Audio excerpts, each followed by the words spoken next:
Keby ste mi do komentárov písali, že toto je fake dres, tak ja neviem. Hej, je to fake logo, hej, viem. Je to fake, proste fake. Keď si to otočíme, tak tu máme Neymara. Neymar. Toto, neviem, čo to je. Desina Neymar Junior. A teraz ideme na Slovan. Mám 2 dresy. Jeden mám v škole. Ten si ukážeme až na budúce. Na budúce. A toto je ten dres. Pozrite. Okrem Vajsa. Toto je Slovan. Ale okrem Vajsa. Tigran. Jaké divné. Barsegian. Jako mi to nesedí. 11. B11.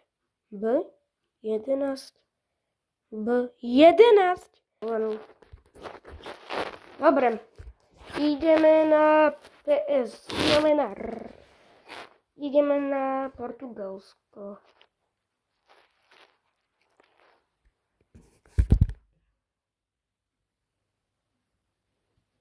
A kamarátko tu. A toto môžete vedieť, čo to je. Tak to je Nubačík vedel. Portugalsko plus 7. Dokopy je to Cristiano Ronaldo. Dobre, mám tu ešte jeden dres Cristiana, ktorý je fake. Fake. To má takéto logo.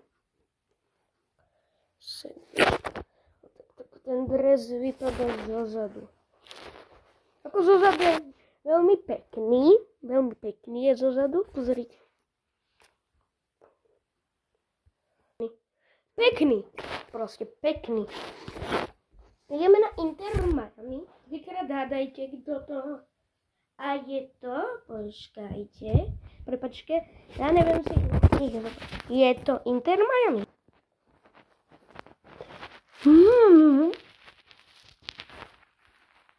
Čo tam robia tie dve čajky? OK. Inter Miami. Viete, kto to je? Jasne, že Cristiano Ronaldo, ne? Ten hra za Al-Nassr. To je Lionel Messi. Potom sa špekulovalo, že vraj prestúpi do...